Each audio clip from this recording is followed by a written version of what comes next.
Welcome back all my aspiring pattern makers and my future fashion designers.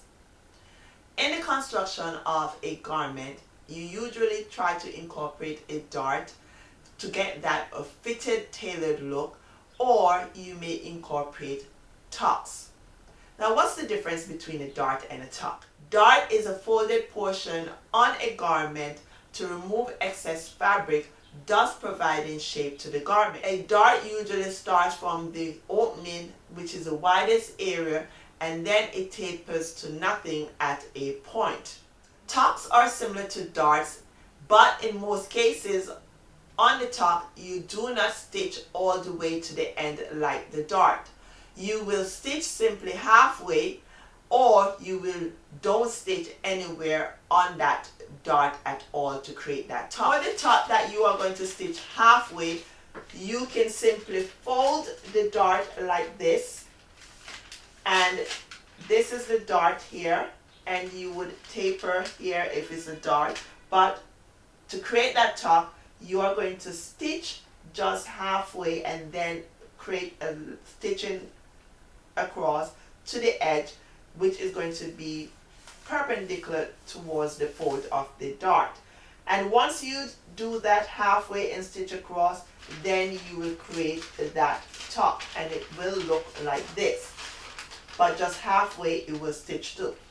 Now, if you decide not to stitch any part of this dart and just simply fold it like this, and just along here, you just, when you are creating your seam line, you just stitch across, that is fine. That's an optional way for creating your top. So in terms of the waist dart, whether it's on a skirt or it's on a bodice, or it could be on a pants, what you have to do is change that waist dart into a tuck, and that is fine. You can go ahead and do that. However, if you have a bodice such as this pattern here, and the dart is coming from the side seam, or what we call the underarm dart, you cannot change this into a tuck. It has to remain the same. The same thing goes for a dress that you have the dart here, the underarm dart. You cannot change that one, because that is placed there to give you that fit around the bust area of the garment. Now, there is another type of dart which we call it the double-ended dart, and you will notice that at both ends, right, it comes to a point, meaning it comes to nothing. You usually find this on a dress, and it comes from a little bit underneath the apex, coming down to the waist, and then it comes down to nothing above the hip line. So there you use that type of dart, which is the double-ended dart. Now there's another type of dart, which is the curved dart. The curved dart can be curved in two ways. You have the curve going away from the original V shape, and when it comes away from it, coming towards the extra fabric, whether it's to the left or the right. So once you have it come away like in the blue line here, then you will end up with less fabric underneath the under bust area. If you require more room in the area under the bust, then you may want to opt to use the green line, and then you would curve it differently. Notice the green line is curving in, whereas the blue line is curving out, and you will follow the curved line and come to the end for your dart. Now the regular dart is your V-shaped dart, just like the underarm dart or on a skirt dart. Not all skirts will have the V-shaped dart. You will also find some skirts where you will end up with a bit of curve, and that curve also, again, if you want a little bit more room, if you have a little bit of tummy, then you may want to simply come in with your dart like the green here. You do the same thing here, and that will create the extra room around that area. And now that is basically if you are doing a custom made garment for someone. It doesn't necessarily have to be just at the front of the garment. It could also be at the back, depending on your shape. Then you may want to opt to have a curved dart there on the skirt, or it could be on a pair of pants. Those are the basic types of darts. Now I'm going to get into where you can also find tucks. You can find a lot of tucks on a female blouse, and if you find a lot together, then that's simply just for styling purposes. But if you find, say, one or two tucks together as opposed to having a dart, then that is different. Say for instance on a bodice, right, or a blouse that you're going to have a seam line at the waist area or so, then you may want to opt to change your dart, which is your waist dart, into a tuck. And you can have two tucks there, or you can just simply have one tuck to compensate for the dart. You can also do the same thing for a skirt. You can choose to use a tuck at the front of the skirt and simply use a dart at the back of the skirt.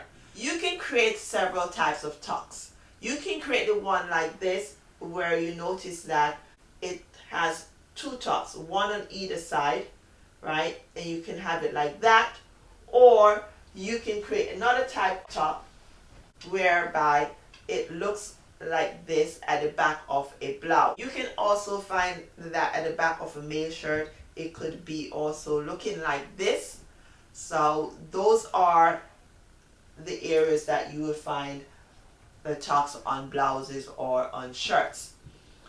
You can also find tucks on pants at the front, and then at the back you may have a dart. You can also opt to just simply have one tuck, as in this case, and have part of it stitched down, and then the rest is just let loose, and that is your tuck on the front of the pants. Or you can simply opt to have both darts on the pants to create that more fitted look on that pair of pants. But in general, most men's pants have tucks at the front, whether it's just one or two tucks, and then a dart at the back. Another place that you can find tucks also is on sleeves, whether it's a short sleeve with a band, and then you have the tucks on the sleeve that's going to be attached to the band, or it could be a long sleeve, and then you have that area where you have the opening, you have tucks on that is going to be attached to the cuff. That is if you have an opening that is going to have space for the button and buttonhole closure. You may opt to just simply have a band, and then you have the tucks on this sleeve area and it's attached to the band. But in general, that type of band, it doesn't have an opening for the button and buttonhole, but you may implement some sort of snap for when your hand goes through, then you can close the sleeve cuff so that it fits your wrist. If you're creating a pair of pants that you're going to have a band at the end of the hem, you can create tucks on that pants towards the hem and then attach that part to the band or cuffs. It doesn't matter. It could have an opening or it could have a tie at the end. So you can be creative and apply your tucks to the hem of your pants also. So in conclusion, I hope that this video has helped you tremendously, and now that you know the difference between a tuck and a dart, you will go ahead and implement either one of them in your next design, or implement both. They are fun to work with, especially the tucks. You can be creative, as I showed you, where you can make it a double tuck and you can place it anywhere, whether it's the hem of your pants, or it could be on your sleeve, or you can simply put it on the back of your blouse, or it could be on the back of your shirt, or it could simply be a lot of tucks going on your blouse.